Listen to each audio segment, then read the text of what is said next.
Hello everyone, हम रोजगार publication UP triple S पेट 2022 की बुक रिव्यू कर रहे हैं, जिसमें हमने जियोग्राफी का पार्ट देखा, भारत का भूगोल। अब देखते हैं भारत का राजनीतिक भूगोल, जलवायु तथा मौसम, टाइम जोन, जनसांख्यिकीय परिवर्तन तथा प्रवास। इन सभी टॉपिक को इस वीडियो में देखेंगे। आइए बात करते हैं भारत का राजनीतिक भूगोल क्या है। भारत पृथ्वी के उत्तर पूर्व गोलार्ध में, यानी कि ये जो गोलार्ध है, ये क्या है, हमारा भारत उत्तर पूर्वी गोलार्ध में स्थित है। हमारा भारत यहाँ पे कुछ करीब यहाँ पे ऐसे ही स्थित है, ठीक है। तो ये ईस्ट वेस्ट नॉर्थ और ये साउथ हो जाएगा। तो हमारा ये उत्तरी यहाँ पे भाग आ रहा है, तो उत्तर पूर्वी गोलार्ध में आ रहा है ये, ठीक है। तो इस हिसाब से आइए देखते हैं। उत्तरी पूर्वी गोलार्ध में 8 डिग्री 4 मिनट से 37 डिग्री 6 मिनट उत्तरी अक्षांश और 68 डिग्री 7 मिनट से 97 डिग्री 25 मिनट पूर्वी देशांतर के मध्य स्थित है। भारत का भौगोलिक विस्तार कितना है? 32,87,263 वर्ग किलोमीटर है, जो कि विश्व का कुल क्षेत्रफल 2.43% है। क्षेत्रफल की दृष्टि से भारत विश्व का 7वां सबसे बड़ा देश है। क्षेत्रफल की दृष्टि से भारत से सबसे बड़े देश कौन कौन से हैं? पहला रूसिया, कनाडा, चीन, संयुक्त राज्य अमेरिका, ब्राज़ील, ऑस्ट्रेलिया और फिर हमारा क्या है, इंडिया, भारत। आइए नेक्स्ट देखते हैं। जनसंख्या के दृष्टिकोण से यह विश्व का दूसरा सबसे बड़ा देश है। पहला चीन है, दूसरा भारत है जनसंख्या की दृष्टि से। आइए नेक्स्ट देखते हैं। भारत का उत्तर से दक्षिण में विस्तार 3,214 किलोमीटर है, उत्तर से दक्षिण में ऐसे, और पूरब से पश्चिम में 2,933 किलोमीटर है। भारत की स्थलीय सीमा की लंबाई कितनी है? 15,200 किलोमीटर है और तटवर्ती भाग की लंबाई 7,516.6 किलोमीटर है। गुजरात की तटीय सीमा सबसे लंबी है। अगर पूछा है सबसे लंबी किस राज्य की तटीय सीमा है, तो ये गुजरात है। भारत के पड़ोसी देशों के साथ लंबाई बांग्लादेश, चीन, पाकिस्तान, नेपाल, म्यांमार, भूटान, अफगानिस्तान के साथ साझा होती है। भारत के जो भी पड़ोसी देश हैं उनके नाम हैं, आप इसे एक ट्रिक साथ याद रख सकते हैं। बचपन MBA क्या है? बचपन MB, आप MBA कर सकते हैं। बचपन हो गया MBA, यानी ब से बांग्लादेश, च से चीन, प से पाकिस्तान, N से नेपाल, M से म्यांमार, B से भूटान, A से अफगानिस्तान। ये लंबाई के हिसाब से घटते हुए विक्रम में सबसे ज़्यादा लंबाई बांग्लादेश से होती है, फिर उससे कम चीन से, फिर पाकिस्तान और नेपाल। सबसे कम जिसकी लंबाई देश से साझा होती है वो कौन सा देश है? अफगानिस्तान। आइए नेक्स्ट देखते हैं। भारत की जलीय सीमा समुद्र सीमा से 7 देशों से संबंध रखती है। जो जलीय सीमा है समुद्री सीमा से कौन कौन से देश हैं? पहला पाकिस्तान, मालदीव, श्रीलंका, बांग्लादेश, म्यांमार, थाईलैंड और इंडोनेशिया। इन 7 से जलीय सीमा समुद्री सीमा टच होती है। आइए नेक्स्ट देखते हैं क्या दे रखा है। भारत की जल व स्थल सीमा से संबंध वाले देश कौन कौन से हैं? ये बांग्लादेश है, म्यांमार और पाकिस्तान। सिर्फ 3 देश ऐसे हैं जो जल और स्थल दोनों से सीमा संबंध रखते हैं भारत के। कौन कौन से? बांग्लादेश, म्यांमार, पाकिस्तान। कर्क रेखा भारत के लगभग मध्य भाग के 8 राज्यों से होकर गुजरती है। कौन कौन से राज्य हैं? राजस्थान, मध्य प्रदेश, छत्तीसगढ़, झारखंड, पश्चिम बंगाल, गुजरात, त्रिपुरा और मिजोरम। याद रखिएगा। भारत का सबसे दक्षिणी बिंदु इंदिरा पॉइंट है, यह ग्रेट निकोबार द्वीप में स्थित है। भारत के सबसे उत्तरी बिंदु इंदिरा कॉल, जो लद्दाख केंद्र शासित प्रदेश में स्थित है। भारत व चीन की सीमा को मैकमोहन रेखा कहते हैं। भारत व अफगानिस्तान के बीच डुरंड रेखा है और भारत पाकिस्तान के बीच रेडक्लिफ रेखा है। इन्होंने निर्धारण किया था, इसलिए इन्हीं के नाम पे इस रेखा का नामकरण कर दिया गया है। आइए नेक्स्ट देखते हैं। दक्षिण में श्रीलंका भारत से पाक जल संधि व मन्नार की खाड़ी से द्वारा अलग होता है। भारत में कुल 28 राज्य और 8 केंद्र शासित प्रदेश हैं। भारत में अंतर्राष्ट्रीय सीमा वाले 16 राज्य, 2 केंद्र शासित प्रदेश हैं। 2011 की जनगणना के अनुसार भारत की कुल जनसंख्या 1 अरब 21 करोड़ लगभग है। भारत में लिंग अनुपात कितना है? 943। 2011 की जनगणना के अनुसार भारत में जनसंख्या घनत्व 382 वर्ग किलोमीटर है। भारत का प्राचीन नाम कौन कौन से हैं? आर्यावर्त, जम्बूद्वीप, भारतवर्ष, हिंदुस्तान और इंडिया, ये सभी भारत के नाम हैं। आइए नेक्स्ट देखते हैं क्या है।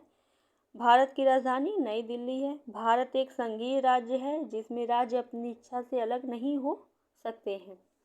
भारत की राष्ट्रीय नदी गंगा नदी है। भारत का जलीय जीव डॉल्फिन है।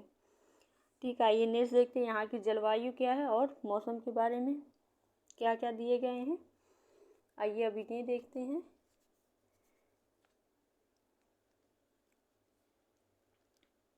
जलवायु और मौसम। जलवायु क्या है? किसी स्थान में लंबे समय के तापमान, वर्षा, वायुमंडलीय दाब तथा पवनों की दिशा व गति को समस्त दशाओं के योग को मिला के जलवायु कहते हैं। किसी स्थान की जलवायु में परिवर्तन एक लंबी अवधि के में ही होता है। भारत की जलवायु उष्णकटिबंधीय मानसूनी जलवायु है। नेक्स्ट, मौसम किसे कहते हैं? किसी स्थान पर थोड़े समय के, उदाहरण स्वरूप जैसे एक दिन या सप्ताह में वायुमंडलीय अवस्थाओं में जो परिवर्तन होते हैं वही मौसम कहलाते हैं।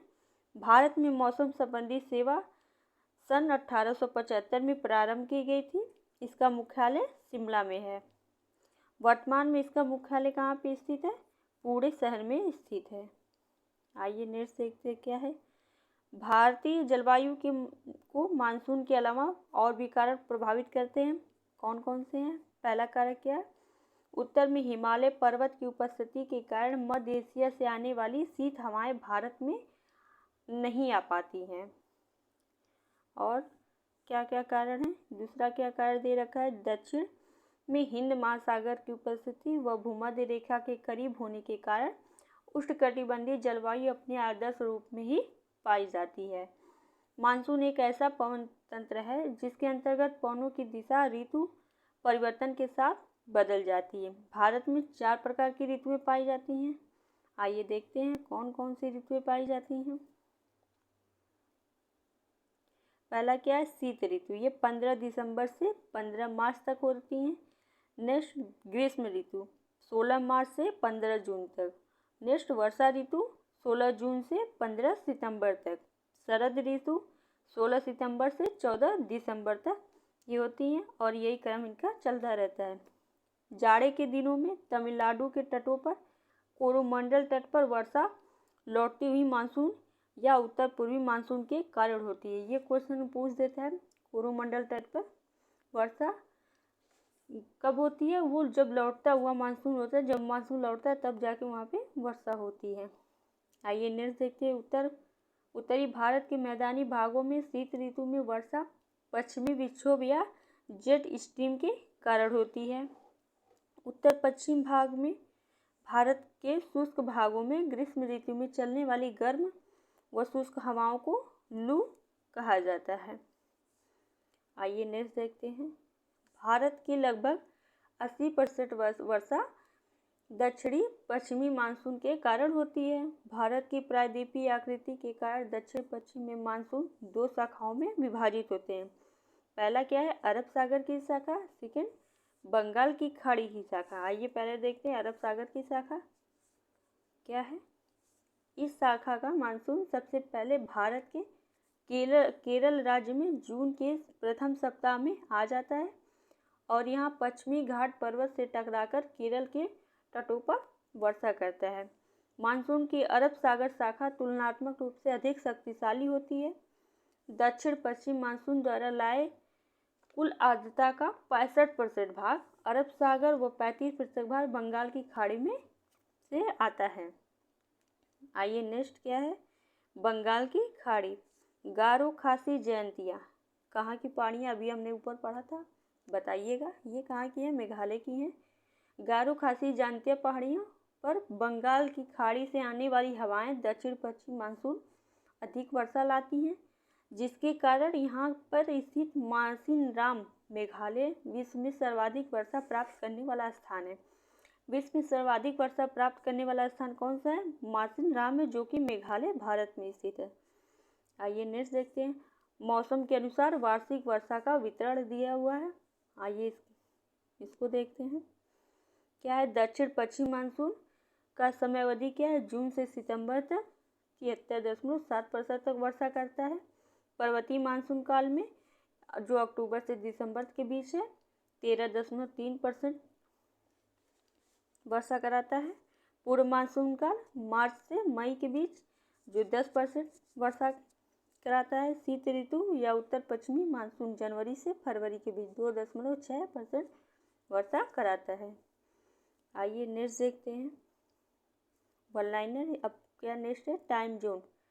टाइम जोन क्या है, आइए इसे देखते हैं। यह किसी देश के मध्य से गुजरने वाली यमुनोत्तर का माध्यम होता है, जो स्थानीय समय की असुविधा के कारण संपूर्ण देश के लिए लागू माना जाता है। भारतीय मानक समय 82 डिग्री 30 मिनट देशांतर से लिया गया है।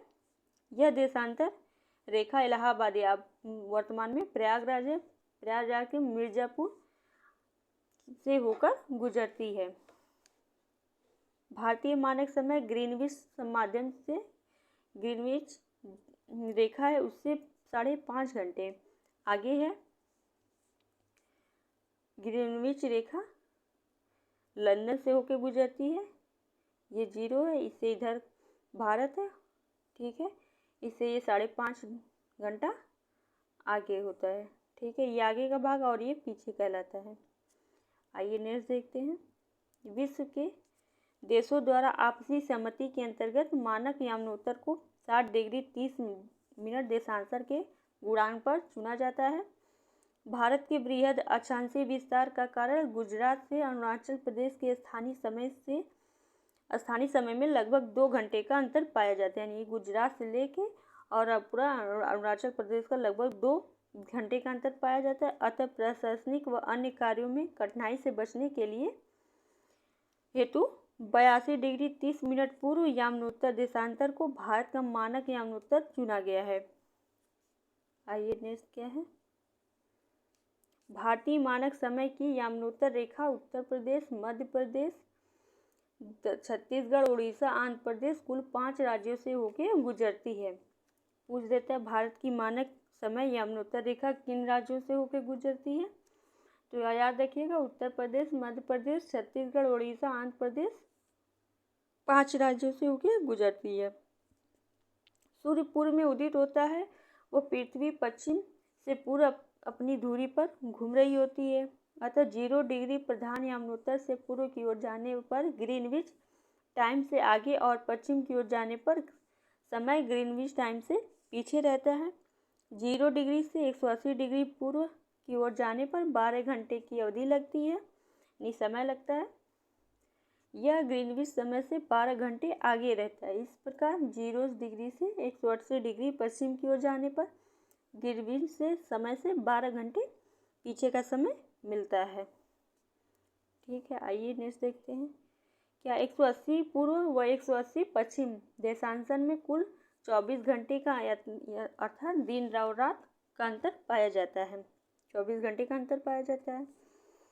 भूपृष्ठ पर 180 डिग्री पूर्व व पश्चिम यमुनोत्तर के लगभग 7 खंडों को छोड़ते हुए निर्धारित की गई काल्पनिक रेखा अंतर्राष्ट्रीय तिथि रेखा कहलाती है। ये बस एक काल्पनिक रेखा है, ठीक है। आइए नेक्स्ट देखते हैं, क्या है जनसांख्यिकी परिवर्तन तथा प्रवास। जानते हैं जनसांख्यिकी क्या है, किसी निश्चित क्षेत्र या समय में निवास करने वाले मानवों की कुल संख्या को ही जनसंख्या कहते हैं।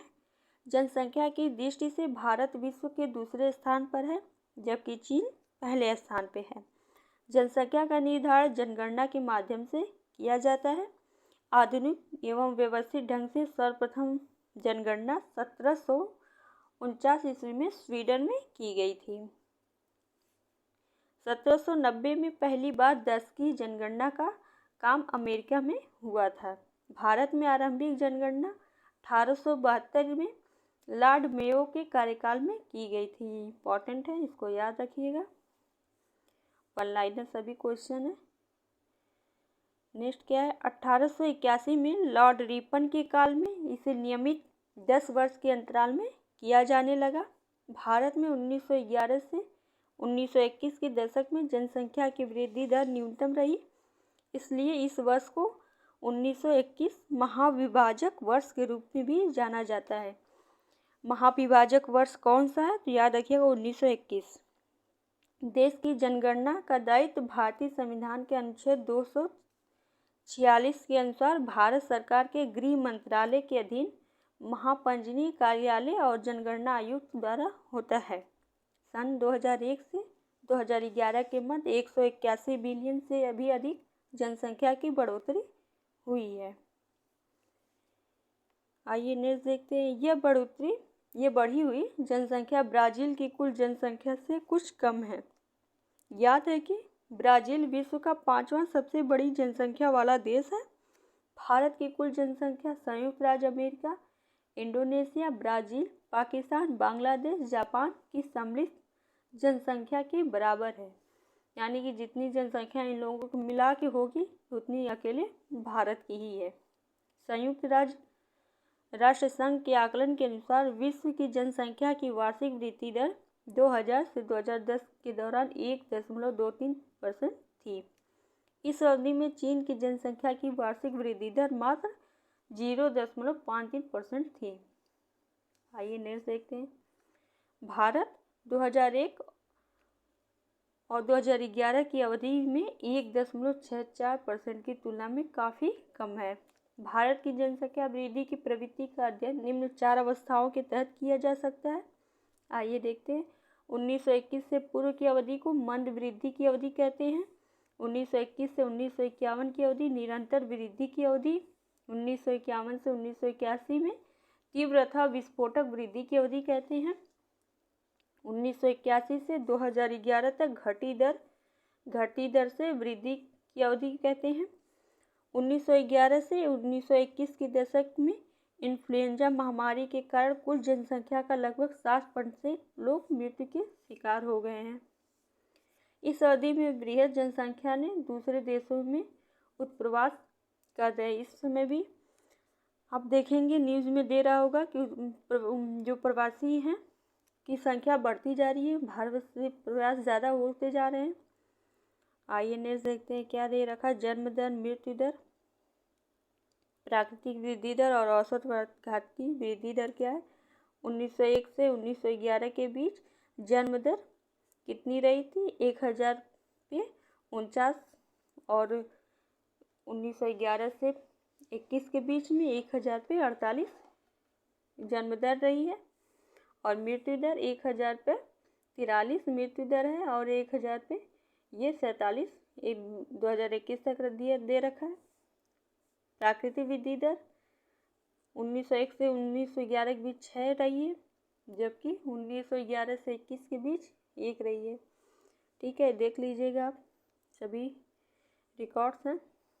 आइए देखते हैं नेक्स्ट, भारतीय जनगणना के इतिहास में 1911 से 21 के बाद 2001 से 2011 की मात्र ऐसा दशक है जिसमें पिछले दशक की तुलना में कम जनसंख्या जुड़ी है। 2011 की जनगणना के अनुसार उत्तर प्रदेश की जनसंख्या भारतीय राज्यों में सबसे अधिक है। सबसे ज़्यादा उत्तर प्रदेश की जनसंख्या भारतीय राज्यों में। यहाँ लगभग 200 मिलियन लोग आदिवासी हैं, जो ब्राज़ील की कुल जनसंख्या से भी अधिक है। यानी जितनी ब्राज़ील की अकेले जनसंख्या उतनी हमारी उत्तर प्रदेश की ही जनसंख्या है। तो आप समझ सकते हैं हमारी जनसंख्या में वृद्धि कितनी तेज़ी से हो रही है। भारत की कुल जनसंख्या का 16.50% उत्तर प्रदेश में, 9.28% महाराष्ट्र में और 8.59 बिहार में, 7.53% पश्चिम बंगाल में निवास करते हैं। आइए नेक्स्ट देखते हैं, कुछ बढ़े ना बढ़े लेकिन जनसंख्या तो ज़रूर बढ़ेगी। सामान्य वृद्धि 1891 से 1921 के बीच। 1921 ईस्वी के पूर्व के 3 दशकों में दुर्भिक्ष एवं संक्रामक बीमारियों के प्रकोप के कारण वृद्धि दर अत्यंत निम्न रही थी। 1991 से 1901 और 1911 से 21 के दशक में तो जनसंख्या में और भी कमी देखी गई। इसीलिए 1921 ईस्वी को पूर्व जनसंख्या वृद्धि अत्यल्प रही थी। आइए नेक्स्ट देखते हैं मध्यम वृद्धि में क्या है। 1921 से 51 के बीच में रही है। 1921 के बाद के 3 दशकों में कृषि उत्पादन में वृद्धि और यातायात साधनों में विस्तार से दुर्भिक्षों में कमी आई। संक्रामक रोगों की रोकथाम में भी की गई। फलस्वरूप 1951 ईस्वी में जन्म दर लगभग व्यक्ति तथा मृत्यु दर 27.4 1000 पे व्यक्ति तक आ गई थी। तीव्र वृद्धि कब हुई? 1951 से 2011 ईस्वी में। यदि 21वीं में देखें तो भारत की जनसंख्या का वृहद विभाजक वर्ष कहा जाता है, तो वहीं 1951 ईस्वी को जनसंख्या में भारी वृद्धि के प्रारंभिक वर्ष की भी संज्ञा दी जाती है। इसके बाद जनसंख्या की वृद्धि दर व निवल वृद्धि आश्चर्यजनक रूप से बहुत अधिक रही है। 1991 ईस्वी के बाद भारत जननांकीय संक्रमण की तीसरी अवस्था में प्रवेश कर गया।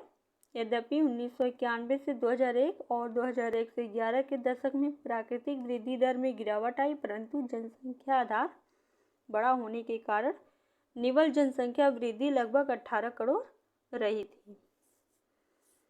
आइए नेक्स्ट देखते हैं वर्तमान समय में क्या है। जन्म दर 1000 व्यक्ति पे 21 व्यक्ति और मृत्यु दर 1000 पे 8 व्यक्ति की मृत्यु होती है। इस प्रकार अभी भी जनसंख्या में देखिए तेजी से गति कर बढ़ रही है। भारत में तीव्र जनसंख्या वृद्धि के कुछ कारण दे रखे हैं। क्या है? अकाल पर नियंत्रण, क्योंकि पंचवर्षीय योजनाओं में कृषि व औद्योगिक उत्पादन बढ़ा है। चिकित्सा में सुधार, जिसके फलस्वरूप मृत्यु दर में कमी आई है। मृत्यु दर में कमी आएगी तो जन्म दर ऑटोमेटिक ही बढ़ेगा। जन्म दर अधिक होना, जो कि सामाजिक आर्थिक कारकों और सांस्कृतिक पिछड़ापन, गर्म जलवायु का भी परिणाम रहा है। औसत आयु अर्थात जीवन प्रत्याशा में भी वृद्धि देखी गई है। आइए देख लेते हैं भारत की कुल जनसंख्या में राज्यों का क्या हिस्सा रहा है। इसे आप देख लीजिएगा वीडियो को पॉज करके। उत्तर प्रदेश में 16% है, महाराष्ट्र 9%, बिहार 9%, पश्चिम बंगाल 8%। देख लीजिएगा। आइए नेक्स्ट देखते हैं कर्नाटक में। देख लीजिए 5%, 3%, 2%, दिल्ली 1%, जम्मू कश्मीर 1%, हिमाचल 0.057। ठीक है, देख लीजिए। आइए नेक्स्ट देखते हैं प्रवास। वर्ष 1991 ईस्वी की जनगणना के अनुसार भारत में 2 प्रकार की आदिवासी क्षेत्रों के नगर के रूप में परिभाषित किया गया है। ग्रामीण जनसंख्या की अपेक्षा नगरीय जनसंख्या में तीव्र वृद्धि का मुख्य कारण क्या है? गाँव से नगरों की ओर प्रवास करना, यानी गांव छोड़ के लोग शहरों में नगरों की तरफ जाने लगे। नगरीकरण या प्रवास किन बातों पर निर्भर करते हैं? आइए देखते हैं। पहला क्या है? नगरीय बस्तियों में रहने वाले लोगों की संख्या में वृद्धि और गैर कृषि व्यवसायों में संलग्न लोगों की संख्या में वृद्धि हो गई।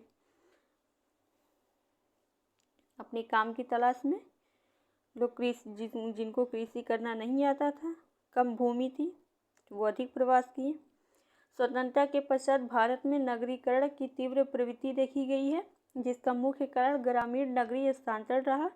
भारत में नगरीय जनसंख्या वर्ष 1901 में 2.59 करोड़ थी, जबकि 2011 में 37.71 करोड़ हो गई। वर्तमान में कुल देश की जनसंख्या का 31.16% भाग नगरों में निवास करता है, जिसके कारण 110 वर्षों में भारत की नगरीय जनसंख्या में 15 गुना वृद्धि हुई है। नगरीय जनसंख्या की वृद्धि का मुख्य कारण ग्रामीण नगरीय स्थानांतरण रहा है। लोग रोजगार, शिक्षा, स्वास्थ्य, बेहतर जीवन प्रत्याशा की तलाश में ही गांव से नगरों की ओर पलायन करते हैं। आइए कुछ वन लाइनर क्वेश्चन सभी हैं उसको भी देख लेते हैं। वर्तमान में भारत नगरीकरण हेतु सबसे प्रमुख कारक ग्रामीण नगरीय हस्तांतरण की प्रक्रिया है। हस्तांतरण या प्रवास मुख्यतः बड़े नगरों की ओर हो रहे हैं, जिसमें top heavy pattern on urbanisation की संज्ञा दी गई है। 2011 की जनगणना के अनुसार 53 महानगरों में देश की कुल नगरीय जनसंख्या का 42.6% आदिवासी है। ग्रामीण नगरीय स्थानांतरण के दो कारण हैं। पहला क्या है, शहर की आकर्षण शक्ति के कारण और गांव की विकर्षण शक्ति के कारण इनके स्थानांतरण ज़्यादा हुए हैं। आइए जनगणना से रिलेटेड वन लाइनर क्वेश्चन है, इन्हें देख लेते हैं। क्या है, जनगणना 2011 में सबसे बड़ा राज्य उत्तर प्रदेश, सबसे छोटा राज्य सिक्किम, सर्वाधिक जनसंख्या घनत्व वाला राज्य बिहार, न्यूनतम जनसंख्या घनत्व वाला राज्य अरुणाचल प्रदेश, सर्वाधिक लिंगानुपात का राज्य केरल, न्यूनतम लिंगानुपात राज्य हरियाणा, सर्वाधिक साक्षरता दर वाला राज्य केरल, न्यूनतम साक्षरता दर वाला राज्य बिहार। आइए नेक्स्ट देखते हैं क्या है, न्यूनतम महिला साक्षरता दर वाला राज्य क्या है, बिहार, सर्वाधिक 10 की जनसंख्या वृद्धि वाला राज्य मेघालय, न्यूनतम 10 की जनसंख्या वाला राज्य नागालैंड, सर्वाधिक नगरीय जनसंख्या वाला राज्य महाराष्ट्र, न्यूनतम नगरीय जनसंख्या वाला राज्य हिमाचल प्रदेश, सर्वाधिक नगरीकृत राज्य गोवा, न्यूनतम नगरीकृत राज्य Himachal Pradesh. One liner question ऐसे ही हैं, आप इन्हें 2-3 बार रटिएगा, ऐसे ही याद हो जाएंगे।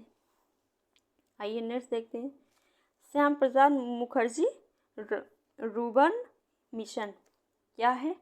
इस मिशन की शुरुआत 16 सितंबर 2015 का देश के ग्रामीण क्षेत्रों में आर्थिक, सामाजिक और भौतिक रूप से धारी क्षेत्रों में रूपांतरित करने व महत्वाकांक्षी उद्देश्य से श्याम प्रसाद मुखर्जी मिशन चलाया गया था। नेक्स्ट कौन सा मिशन, राष्ट्रीय शहरी स्वास्थ्य मिशन। इस मिशन का प्रारंभ स्वास्थ्य मंत्रालय द्वारा 20 जनवरी 2014 को बेंगलुरु से शुरुआत की गई थी। इस मिशन का उद्देश्य क्या रहा, शहरों में स्वास्थ्य की समस्याओं से ग्रसित निर्धनों को उचित व सक्षम स्वास्थ्य सुविधा उपलब्ध कराना। 2022 तक सभी के लिए आवास मिशन। शहरी आवास हेतु राष्ट्रीय मिशन को प्रधानमंत्री आवास योजना के नाम से जाना जाता है। इसका उद्देश्य था 2022 तक देश के शहरी क्षेत्रों में सभी के लिए आवास उपलब्ध कराना था। आइए नेक्स्ट देखते हैं, कुछ विविध है, ये वन लाइनर ऐसी है। प्रमुख भारतीय शहरों के इसके उपनाम दिए गए हैं, आप इन्हें देखिए, कभी कभी पूछ देते हैं नया नाम, इसका उपनाम क्या है, इसे भी आप वन लाइनर की तरफ से याद रखिएगा। जैसे गांधीनगर ग्रीन सिटी, गांधीनगर को ग्रीन सिटी के नाम से जानते हैं। अहमदाबाद भारत का Manchester, Boston of India Ahmedabad. Jodhpur blue city व सन सिटी के नाम से जोधपुर को जाना जाता है। Venice of the east, city of black Udaipur. Pink city Paris of India Jaipur को कहा जाता है। Golden city of India Jaisalmer है। और अमृतसर को स्वर्ण मंदिर का शहर कहते हैं। Patiala royal city, Mussoorie queen of mountain, Nainital city of flags, Agra petha नगरी, यहाँ का पेठा बहुत प्रसिद्ध है, पेठा नगरी के नाम से जाना जाता है। इलाहाबाद या प्रयागराज को ईश्वर का घर कहते हैं। Kanpur leather city of the world, Manchester of north India को कानपुर को कहते हैं। नवाबों का शहर लखनऊ। आइए नेक्स्ट देखते हैं, temple city of India Bhubaneswar, the queen of hills Darjeeling, Dhanbad, the coal capital of India Durgapur, Ruhr of India Jamshedpur, steel city of India Hyderabad, मोतियों का शहर कोचिंग, पूर्व का वेनिस कोचिंग। नेक्स्ट क्या, Madurai Athens of the east, Madurai को कहते हैं। Mumbai city of 7 island, Coorg Scotland of India, Shillong पूर्व का Scotland, Puducherry Paris of the east, Chennai gateway of the south India. ये सभी उपनाम दिए गए हैं, आप इन्हें एक बार देखिएगा। पढ़ लीजिएगा, याद हो जाएगा। आइए नेक्स्ट देखते हैं क्या है नाम। Vijayawada, the place of victory. Vijayawada कहते हैं Surat, diamond city of India. Panipat, बुनकरों का शहर। Bengaluru, science city of India. Pithampur, Bharat का डेट्रॉयड। मध्य प्रदेश, सोया प्रदेश। कश्मीर, भारत का स्विट्जरलैंड। छत्तीसगढ़, धान की डलिया। मुंबई, सूती वस्त्रों की राजधानी। सिकंदराबाद या हैदराबाद, जुड़वा नगर। सिकंदराबाद और हैदराबाद को जुड़वा नगर कहते हैं। आइए नेक्स्ट देखते हैं प्राकृतिक स्थल कौन कौन से हैं। पहला क्या दे रखा, काजीरंगा नेशनल पार्क असम में स्थित है। मानस वन्यजीव अभ्यारण्य असम। केवलादेव राष्ट्रीय उद्यान राजस्थान। सुंदरवन राष्ट्रीय उद्यान पश्चिम बंगाल। पश्चिमी घाट कर्नाटक, केरल, महाराष्ट्र, गोवा और तमिलनाडु के क्षेत्रों को मिला के इनके बीच ये पश्चिमी घाट है। ठीक है, पश्चिमी घाट। आप मानचित्र देखिएगा, यूँ होगा, ये हमारा पूर्वी भाग है, ये पश्चिमी भाग है, जिसमें यहाँ तमिलनाडु है, केरल, गोवा। ठीक है, यहाँ गोवा, कर्नाटक, केरल ये भाग जो हैं ये हमारे पश्चिमी घाट हैं। आइए नेक्स्ट देखते हैं महान हिमालय राष्ट्रीय उद्यान। क्या है, महान हिमालय राष्ट्रीय उद्यान हिमाचल प्रदेश का। कंचनजंगा नेशनल पार्क सिक्किम में है। आइए ने सबसे भारत में सर्वाधिक लंबा और बड़ा ऊंचा कौन कौन है। सबसे बड़ा डेल्टा सुंदरबन डेल्टा। सबसे बड़ी मस्जिद जामा मस्जिद दिल्ली में है। सबसे ऊंचा बांध टिहरी बांध। सबसे लंबी सड़क सुरंग चेनानी नासरी जम्मू कश्मीर में। सबसे लंबी रेलवे सुरंग पीर पंजाब। सबसे लंबी सड़क ग्रैंड ट्रंक रोड। सबसे लंबी नदी कौन सी है, गंगा नदी। सबसे लंबी नहर इंदिरा गांधी नहर। सबसे बड़ा कॉरिडोर रामेश्वर मंदिर कॉरिडोर सबसे बड़ा है। नेक्स्ट क्या है, मीठे पानी की सबसे लंबी झील वुलर झील कश्मीर में। खारे पानी की सबसे बड़ी तटीय झील चिल्का झील उड़ीसा में। सबसे बड़ा रेगिस्तान थार का रेगिस्तान। सबसे बड़ा गिरजाघर सेंट कैथेड्रल गोवा में स्थित है। सबसे ऊंचा हवाई पतन लेह लद्दाख में। सबसे लंबा समुद्री तट मेरीना बीच। सबसे लंबा बांध हीराकुंड बांध। सबसे ऊंचा गुरुत्वीय बांध भांगड़ा बांध जो पंजाब में है सतलज नदी पे। नेक्स्ट, दक्षिण भारत की सबसे लंबी नदी गोदावरी नदी। सबसे ऊंचा मीनार कुतुब मीनार है। आइए नेक्स्ट देखते हैं क्या है, प्रमुख जलप्रपात दिए गए हैं। कौन सा जलप्रपात किस नदी स्थित और किस राज्य में स्थित है। आइए इसको भी देख लेते हैं। क्या है, पहला जोग जलप्रपात। क्या है पहला, जोग जलप्रपात शरावती नदी कर्नाटक में स्थित है। चुलिया जलप्रपात चंबल नदी राजस्थान में स्थित है। हुंडरू जलप्रपात स्वर्णरेखा नदी झारखंड में स्थित है। धुआंधार जलप्रपात नर्मदा नदी मध्य प्रदेश में स्थित है। डुडुमा जलप्रपात मच्छकुंड उड़ीसा में स्थित है। साडनी जलप्रपात शंख नदी झारखंड में स्थित है। आइए नेक्स्ट देख लेते हैं, शिव समुद्रम जलप्रपात कावेरी नदी कर्नाटक। दूध सागर जलप्रपात मांडवी नदी गोवा।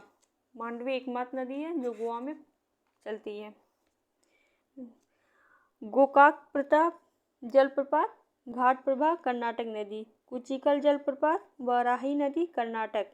दसम काची नदी झारखंड। चचाई जलप्रपात बीहड़ नदी मध्य प्रदेश।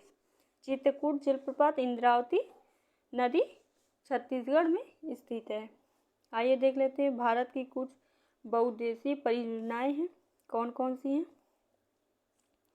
परियोजना, भाखड़ा नागल परियोजना सतलज नदी पंजाब में। इंदिरा गांधी नहर परियोजना सतलज ब्यास नदी राजस्थान। सलाल परियोजना चिनाब नदी कश्मीर में। सलाल यूपी पेट में पूछा था, सलाल परियोजना किस नदी पे, चिनाब नदी पे है कश्मीर में। स्वर्णरेखा नदी परियोजना स्वर्णरेखा नदी पे है झारखंड में। शिव समुद्रम परियोजना कावेरी नदी कर्नाटक में। मैटूर बांध कावेरी नदी तमिलनाडु में है। आइए नेक्स्ट देखते हैं दामोदर घाटी परियोजना दामोदर नदी झारखंड व पंजाब में, पश्चिम बंगाल में। सरदार सरोवर परियोजना नर्मदा नदी गुजरात। दुलहस्ती परियोजना चिनाब नदी कश्मीर। अलमाटी बांध कृष्णा नदी कर्नाटक। मयूराक्षी परियोजना मयूराक्षी नदी पश्चिम बंगाल। टिहरी बांध भागीरथी नदी उत्तराखंड। उकाई परियोजना ताप्ती नदी गुजरात। काकरापारा परियोजना ताप्ती नदी गुजरात। इटुक्की परियोजना पेरियार नदी केरल। फरक्का परियोजना गंगा नदी पश्चिम बंगाल। नागार्जुन सागर परियोजना कृष्णा नदी तेलंगाना। तुंगभद्रा परियोजना तुंगभद्रा नदी आंध्र प्रदेश। तुलबुल परियोजना झेलम नदी जम्मू कश्मीर। बगलिहार परियोजना चिनाब नदी जम्मू कश्मीर। ये सभी इम्पॉर्टेंट है, सभी को याद रखिएगा। आइए नेक्स्ट देखते हैं, भारत के प्रमुख ऊर्जा केंद्र कौन कौन से हैं। नाभिकीय ऊर्जा केंद्र और किस राज्य में स्थित है। तारापुर महाराष्ट्र। कुंडलकुलम तमिलनाडु। नरोरा उत्तर प्रदेश। कैगा कर्नाटक। काकरापारा गुजरात। कलपड़म तमिलनाडु। जैतापुर महाराष्ट्र में स्थित है। ये रहा हमारे कुछ भारत के प्रमुख ऊर्जा खनिज। अब कुछ अभ्यास प्रश्नावलियाँ हैं, इन्हें हम अगले पार्ट में कवर करेंगे। ठीक है, ये एपिसोड आपको कैसा लगा वीडियो, आप हमें कमेंट करके ज़रूर बताइएगा। Thank you.